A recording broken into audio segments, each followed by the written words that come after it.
नमस्कार. मुंबई नाशिक महामार्गावर पोलीस असल्याचं सांगून तोतया पोलिसांच्या टोळक्यानं कुरिअरच्या गाडी महामार्गावर अडवून 5,40,00,000 रुपये लंपास केलेत. 12 जणांना शहापूर पोलिसांनी ताब्यात घेतलंय.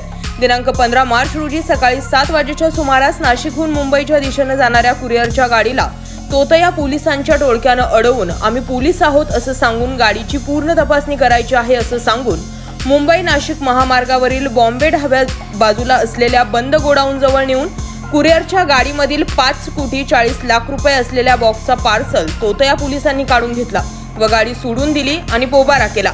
कुरिअरच्या गाडीमध्ये संबंधित ज्या व्यक्तीचा पैसा होता त्या व्यक्तीकडे गेल्यानंतर बीटी चेक केल्यानंतर पार्सल मिळत नसल्यामुळे त्यानं समोरील पार्टीला कॉल केला असताना त्यानं कुरिअर गाडी चालकाला जाब विचारल्यावर त्यानं शहापूर पोलीस स्टेशन हद्दीमध्ये मुंबई नाशिक महामार्गावर बॉम्बे ढाब्याजवळ घडलेला सर्व प्रकार सांगितला.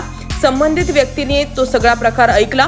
कुरिअर गाडी चालक यानं सांगितलं की शहापूर पोलिसांनी बॉम्बे ढाब्याजवळ माझी गाडी चेक केली आणि आमचे पार्सल आहे असं सांगून गाडीमधील एक बॉक्स काढून घेतला. त्यानुसार संबंधित व्यक्तीनं शहापूर पोलिसांना जाब विचारला. त्यानंतर तो पार्सल शहापूर तालुका पोलीस स्टेशन हद्दीतील तोतया पोलिसांनी काढून घेतलं असल्याचं निष्पन्न झालं.